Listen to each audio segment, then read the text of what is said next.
So we sell a soccer training program to soccer players who want to go pro. Cool. We do $1 million in revenue. Sweet. We would like to be at $12 million in revenue. This is what's stopping us. We actually kind of don't know.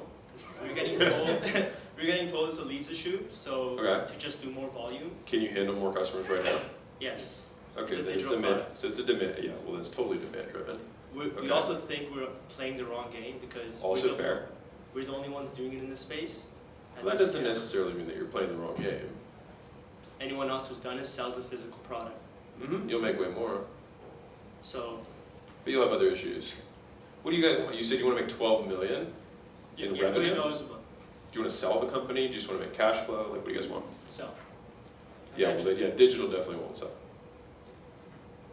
Yeah, so if you want to like have an exit, then you'll have to build a brand and then build a product that your audience really likes and work very heavily on that product. So that doesn't mean you're going to white label something. That means you actually have to make something that is different and better. And as soon as you do that, and if you actually get any modicum of success, prepare for China to make dupes and start selling the same thing as you. And that's why brand matters. And so they have to want to buy your thing because of who you are and because of what it is. And so it's like you have to not skimp on quality. You have to look at all the details that other people would skip over and show the attention to detail that you guys have in terms of how you make something. The alternative path there is like if you can figure out a way to sell your education to teams or something like that that can be more residual, some sort of subscription that's more reoccurring in nature, that could create something that has more enterprise value if the goal is to sell it. I will say, if you approach this with like, we just want to build it to sell it, it's really, it's actually like super rare unless you go into a really boring business for that to actually happen. Like guys who are experienced M&A guys who then go in and say, all right, I'm going to roll up these HVAC, that's different than someone who's like, I want to start a business and I want to sell it. It's you need to take like 2 steps back into like the shoes of your consumers and say like, how do I provide value on a consistent basis so that I can make something that people want to keep giving me money for. And then if you do that for a very long time, then you have something that becomes valuable enough that somebody will pay for it. Got you. The whole selling thing is kind of what we discussed here. Yeah, you're good. But in terms of the leads issue, everybody's been telling us to do more. And just thinking about that whole problem, we're going to run into this constraint where, since he's the face of the brand, I do everything in the back end, he obviously can't like pitch a tent and live at the football field and continuously film do content, right? He's going to do Why not? I thought you wanted to win. Yeah, Tim told us the same thing. That's right. My Asian immigrants, that's right. But we were just basically, like, through all the conversations that we've had, we know that it's a leads thing for the thing that we're selling currently. And right now, we're selling like a $397 digital product to those younger footballers. How can we get to $1 million a month with that? If leads is our issue and the whole content creation process. And your primary thing right now is just all organic, right? Yes, yeah. Everything's organic, there's no paid. Yeah. Well, first off, you could make it annual or a 6-month thing, so at least $397 recurs every 6 months. That would be an option. Another thing that we could consider doing, like, I think it'd be cool if you could make this into like an association of some sort.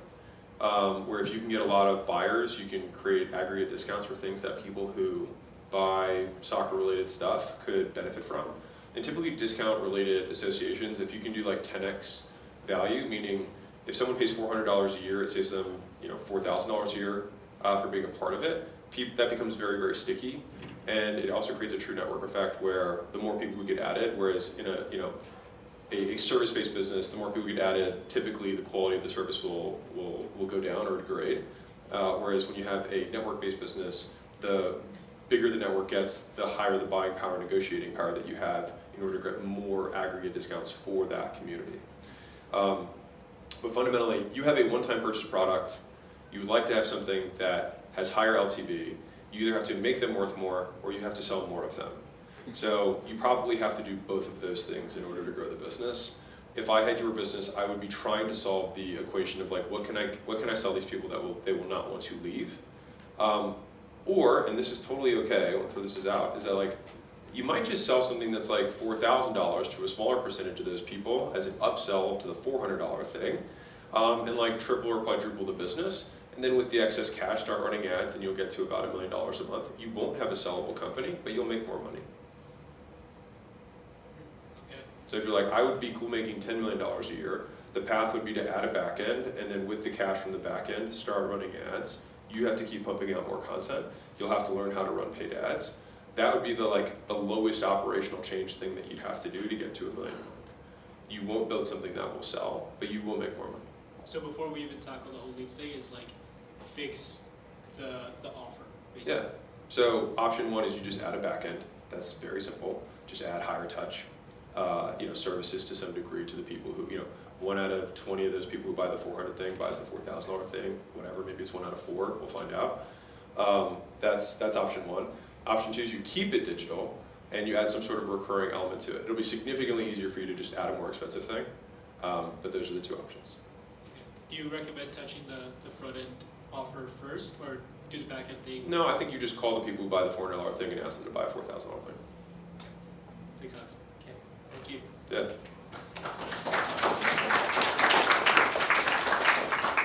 Yeah, so for you guys, it'll be two triples. It's like the first triple will happen when you call all the people with the 400 and sell them a $4,000 thing, and that'll give you the first triple. And then with the excess cash from the first triple, you then spend more money on ads, and then you get the second triple. That's what it'll look like.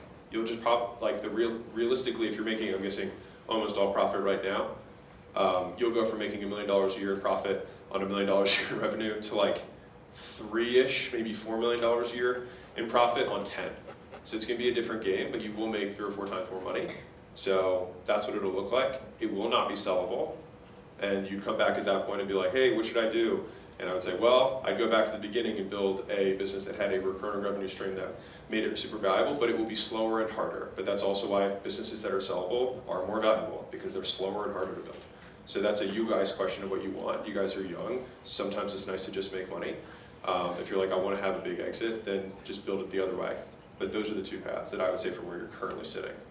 If you want to build a physical product, it's media heavy, brand heavy, product heavy, and making other associations of other faces that aren't you guys with the product, and then eventually having a suite of products that people associate with other cool people in soccer. If you're a business owner and you are not growing as fast as you'd like, I'd like to give you a free gift.